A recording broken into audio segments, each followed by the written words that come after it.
Welcome back to Fiction Showdown. Last video went way better than I expected, so why not make another one, right? Just like last time, we'll put two random characters together to ask one of the most common questions on the internet. Who would win? Today in the arena, we have two gunslinging, time-traveling icons from their own universes. Tracer from Overwatch versus Fade from Apex Legends Mobile. Just like last time, we'll be looking at their skills, feats, and personalities to see which one of the two would most likely win if, for some reason, they end up in a fight. Remember, this is not necessarily a battle to the death. If a character dies, gets knocked out, or can't fight back anymore, then that counts as a loss. With that cleared up, let's begin.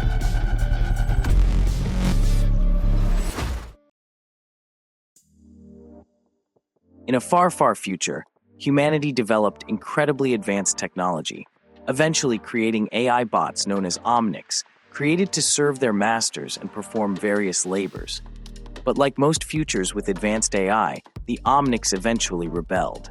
This led to the formation of Overwatch, an elite task force made up of the best, dedicating themselves to fighting off the omnic threat and restoring peace back into the world. Among their ranks was a young woman named Lena Oxton. What are you looking at? Lena, someone who even at a young age was driven by her love of going fast, joined the Royal Air Force, eventually receiving the call sign Tracer. Being well known for her fearless piloting skills and her upbeat and energetic personality, she became the youngest person ever inducted into Overwatch's experimental flight program, being handpicked to test the prototype of a teleporting aircraft fighter called the Slipstream. And it went well, until it didn't. There was no sign of Lena for months, even being presumed dead after a few weeks, until one day, she suddenly appeared again. But, with her molecules now desynchronized from the flow of time, she kept disappearing and reappearing hours or days later, this going on for 2 years straight. Only after a scientist named Winston created a device called the Chronal Accelerator was she able to be in one place without disappearing. Lena's accident and Winston's Chronal Accelerator gave her the ability to control her own flow of time, allowing her to speed it up and slow it down at will. With this new ability, she joined Overwatch and became one of their most effective agents, mostly known by everyone as, you guessed it, Tracer, aka the poster child of Overwatch. At least as far as I'm aware she is. It wouldn't surprise me if that title now goes to someone else like Diva or Widowmaker, thanks to certain types of people. Anyway, even when Overwatch was disbanded and she returned back to London, she just continued to fight injustices on a smaller scale as a vigilante hero, because she still wanted to do good, helping anyone she can, human or omnic. Tracer has superhuman agility, reflexes, and temporal manipulation. Her Chronal Accelerator gave her an ability she called Blink. This ability allows her to zip 7.5 meters in any direction really fast. In the games, she can only do it 3 times before a 3-second cooldown kicks in. But in the cinematics and comics, we see her do it way more often before there is a cooldown. So for this video, we'll roll with that. She also gains the Recall ability, where she travels back in time with her ammo, health, and position, restoring back to how they were at that moment. This can be from 3 to even 15 seconds. Her most famous weapons are her dual pulse pistols. They draw their power from her accelerator. Each can shoot 20 rounds per second and reload in literally a second. And if she needs to attack multiple people at the same time, she can use her handy pulse bomb, basically her own personal sticky bomb. It can stick to anything, including other people. Once it's stuck to something or someone, anyone in a 5-meter radius has less than 2 seconds before it goes off. Tracer is also a very skilled fighter and tactician, having trained with the likes of Genji and Soldier 76, both of whom have years of experience with combat and the battlefields. She's especially skilled when it comes to using her speed and acrobatics during battle. She held her own against the likes of Widowmaker, Reaper, and also managed to hold off Doomfist for a while. Even Genji admitted that she's the only one he has trouble keeping up with whenever they spar. Keep in mind, Genji is someone who can throw shurikens faster than humans can blink, deflect, and send bullets or blasts back from others like Bastion or even a giant kaiju mech, and move 90 meters per second when using Swift Strike. And yet, he has trouble keeping up with her, kinda implying that she's as fast, if not faster, than him. Though, it's important to note that her speed is thanks to her accelerator, not her own, but it is still impressive nonetheless. And then there was the time she reacted fast enough to dodge a sniper bullet from 30 feet away. According to Death Battle, yes, I'm gonna take their word for this, don't feel like doing the math myself, she had to react 1/100th of a second to pull that off. This is me, not even mentioning the time she dodged multiple missiles and not get a single scratch from any of them. So if I haven't made it clear yet, this girl is fast. But even with all this weapon mastery and skill, she does have a few weaknesses. Like I said earlier, her accelerator has a cooldown when overused and can malfunction if it receives too much damage, leaving her in both situations vulnerable until it recharges or gets repaired. And because her pistols draw their powers from the same power source, they'll stop working as well. If she gets injured during a malfunction, it will repeatedly inflict the same injury on her over and over again until the device is stabilized. And if the accelerator gets completely destroyed, she'll almost instantly get sent back outside of the time stream. So as useful as that device is, it has a huge drawback and is a very noticeable weak spot that anyone fighting her would quickly notice. Her dual pistols are also close-range weapons. They have a 20-meter range, but they only do high damage when someone is 10 meters away. Further than that, and they start doing less and less damage. And it's been shown that her pulse bomb can hurt her as well, which is why she usually uses the stick and recall trick, as bombs are known for not being against friendly fire. Then there's her way of fighting. Her usual way of fighting is using hit-and-run tactics, overwhelming her opponent and continuously blinking to their blind spot. But the thing is that she has a habit of using that tactic over and over again to the point where she starts to become a bit predictable or not even realize that she leaves herself open. Lastly, her physical strength and durability. Tracer is not known for her physical strength, but it's safe to assume she isn't that strong, at least by superhuman standards. We know that she used to be part of the Royal Air Force. This means that she passed all the RAF pilot trainings, so her strength should be at least above average human level. Same could also be said for her durability. She has the lowest health in both games, which is why you have to move around a lot when playing her. Basically, anything that can hurt or kill a human can take her down as well. But even with these weaknesses, Tracer will do whatever it takes to protect the people and Omnics alike, no matter how hopeless it seems or the odds are against her favor. She may only see herself as just a soldier, but to most, she's a true hero, watching over them with a bright smile. Cheers, love! The cavalry's queer!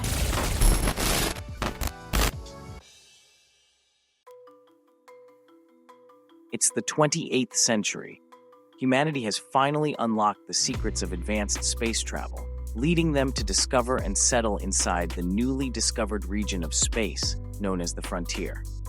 In this region, they found a cluster of planets called the Outlands. Among these planets was Solace, the home of Ignacio Huamani. Some mistakes can be fixed. Others can only be avenged. As Solace was pretty well known for its lawlessness, Ignacio was born into a family of treasure hunters, specializing in the recovery of military technology and selling their loot to the highest bidder. As the youngest member of the family, he naturally acted as a lookout in most missions, and it went well until it didn't. Not us! While trying to steal a powerful high-tech suit from a crashed IMC ship, he and his family were set up by the client, who had sent a group of soldiers after them, killing both his brothers and father, only saving himself by activating the suit and transporting himself to another dimension. Eventually returning, having mastered the capabilities of the high-tech suit, and killing multiple agents to find information on who set up his family, he joined the Apex games, hoping to draw his family's killer out and finally take his revenge upon them. going by his new codename, Fade, aka the face of Apex Legends Mobile.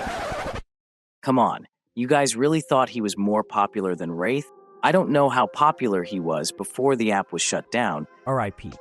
but I'm pretty sure even Octane was more popular than him. But anyway, with this suit of his, he gained multiple handy abilities. He now has superhuman agility, reflexes, and phase shifting.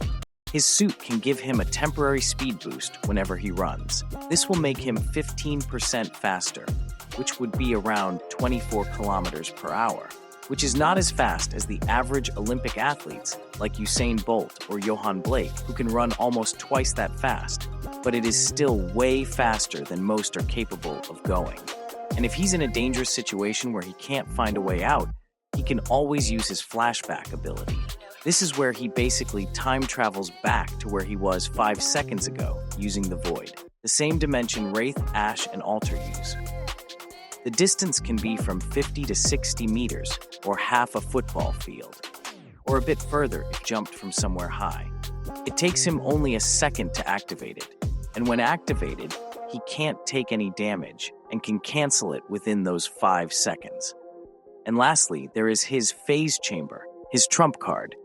He throws a phase cage at or near his opponent, which triggers an explosion after 3 seconds, sending anyone in an 8-meter radius to the void. Just like when he uses his flashback, anyone sent there can't kill or be killed. Though keep in mind, he himself and his allies can also be trapped if they're caught in the explosion. Like I said before, bombs aren't against friendly fire. Now, if we're talking about his arsenal, the only confirmed weapon he owns is his heirloom, which is basically brass knuckles with knives that can switch between a crescent blade and claws. In its crescent form, he can throw it and it will return to him at will. In claw form, it can slash and stab, the usual. Plus, he can throw the individual spikes one at a time and they'll still return on command. One unconfirmed weapon he has is his wingman handgun. While yes, technically every legend can have this weapon, Fade always has it during a specific finisher in the game, even if the player didn't pick it up beforehand. So it's safe to say this powerful handgun, capable of firing 8 to 12 shots per mag with a quick 2-second reload, is something he most likely carries often.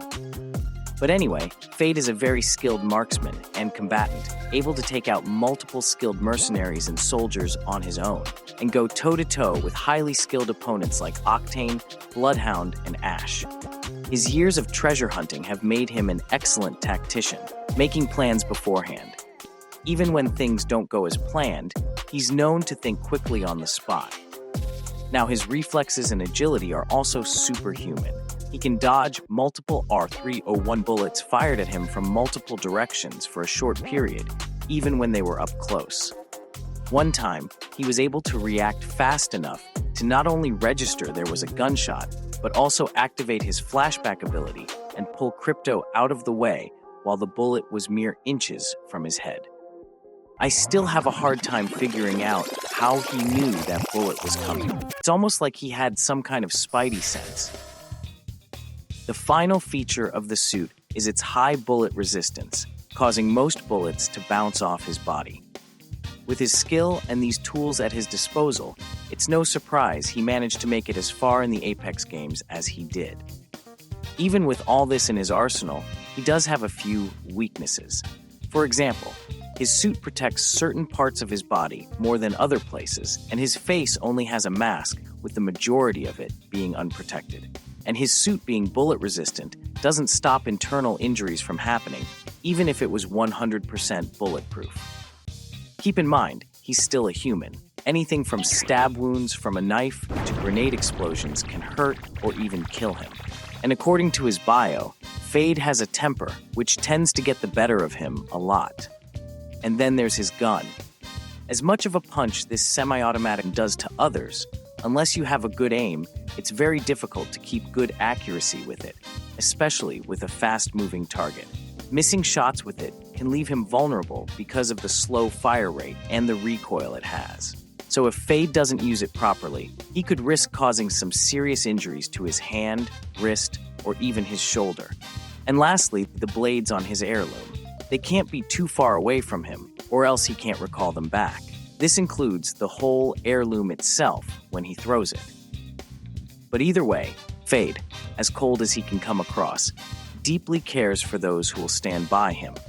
When all is said and done, and he has finally avenged his family, he'll get rid of the suit that brought him nothing but misery. Until then, he's got a few more Apex games to win. Are you watching, bastardos? I'm coming for you.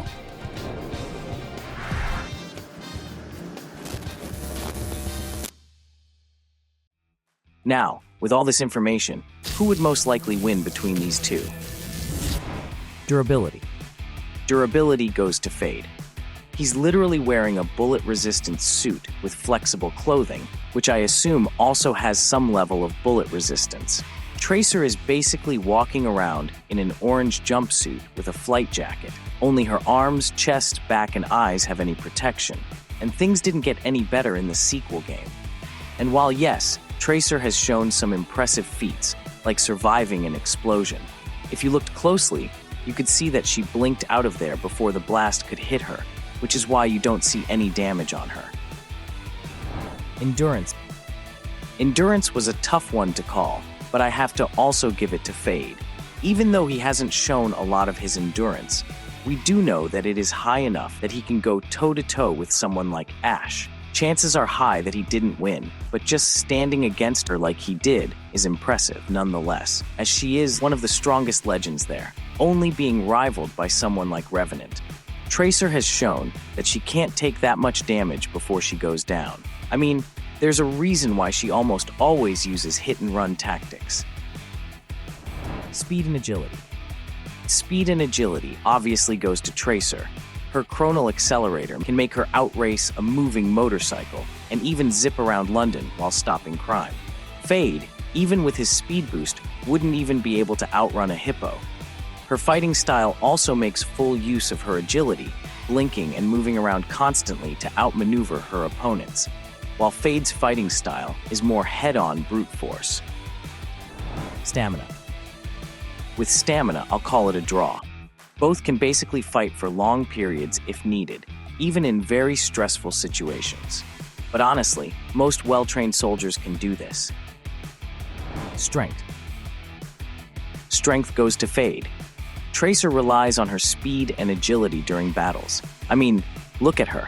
You can tell that she's a lightweight who'd lose a lot of arm wrestling matches against almost every other Overwatch character. Fade, on the other hand, is built like Bucky, minus the metal arm. I don't know what Fade's dad made him do to keep him this fit, but it clearly worked. Arsenal. Arsenal also goes to Fade.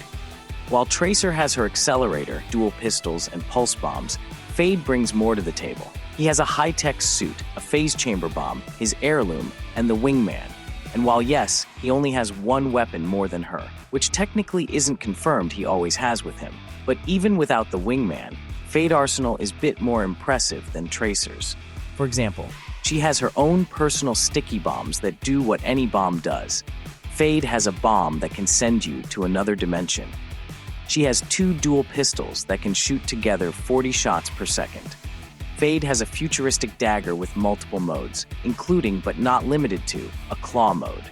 Like seriously, look how cool this thing is. The only weapon she has that's completely better than his is her accelerator with the recall and blink ability it's giving her. But overall, Fade's arsenal is a bit more versatile. Experience.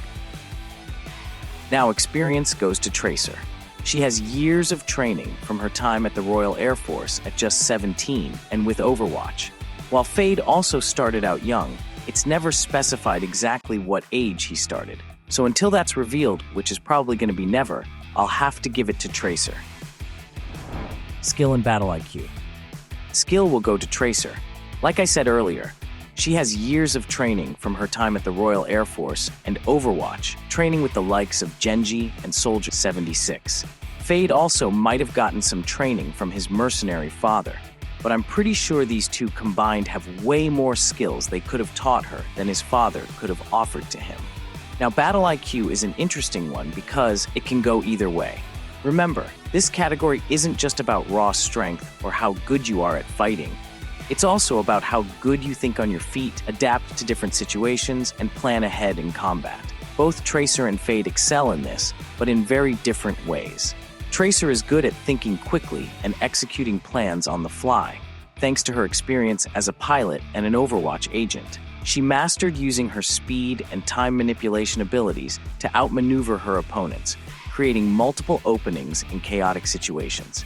On the other hand, Fade brings a different kind of intelligence to a fight. His experience as a treasure hunter, his upbringing under a mercenary father, and his time competing in the Apex games have given him a knack for improvisation and thinking outside the box. He thrives in multiple environments, using his phasing abilities strategically to reposition himself and exploit weaknesses in his enemies' strategies. So Tracer might take the edge in terms of sheer tactical precision, but Fade's adaptability and creativity counterbalance that advantage. So yeah, I have to give it a draw in this, as it can go either way. So Tracer, the energetic and joyful soldier, takes speed, agility, experience, and skill. Fade, the man on his path for revenge, takes durability, strength, endurance, and arsenal. Both take the stats in stamina and battle IQ.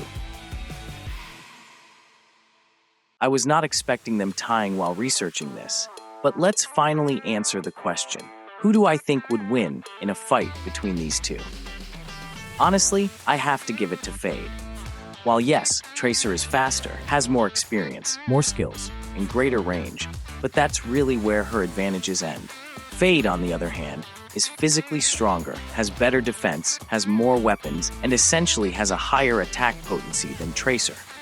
Really, Fade can basically counter anything Tracer tries to throw at him. She tries to blow him up. He can just flash back into the void, rendering that blast useless. She tries to shoot him. His armor is durable enough to stop the small blasts from penetrating his skin. And his endurance is high enough that he could continue even if some of her blasts cause internal damage. And even though Tracer can move around faster than him, Fade can react quickly enough to keep up with her. Remember earlier when I mentioned that Death Battle stated she can move close to 1/100th of a second? But the thing is, they showed her reaction time as 0.011 seconds, which is actually closer to 1/90th of a second. Going back to Fade and comparing that time, he pulled Crypto out of the way. I did some calculations using Bloodhound's height as a reference. I concluded that Crypto was standing about 25 feet away. Looking at the last frame where the bullet shot from a Sentinel was from Crypto's head, it was about 25 centimeters away. For Fade to have noticed, reacted, and pulled Crypto out of the way in that short amount of time, he needed to have a reaction time of 0.009 or 1/111th of a second, 23% faster than Tracer's fastest reaction time. And while she could hit him in exposed areas, like the side of his head, Tracer's pulse guns are known for their lack of accuracy, meaning that unless she's close to him or gets lucky, she generally wouldn't hit those spots. And lastly, Tracer's accelerated. Fade would quickly realize that the machine on her chest is her weak point. With his superior reaction time and arsenal, he would quickly find a way to either damage or destroy it, since she can be caught off guard if you can react fast enough. She could probably get a win over him by exploiting the fact that he has a temper, but we've also seen that he can control his rage when he really needs to. So Tracer might have speed, skill, experience, and range on her side. Fade's superior arsenal, strength, defense, and reaction time are what would give him the win in most scenarios. So with all this analysis, I conclude that Tracer has a 20% win rate, Fade has a 75% win rate, leaving a 5% possibility for a draw. Therefore, in the second edition of the Fiction Showdown, Ignacio Huamani, also known as Fade, wins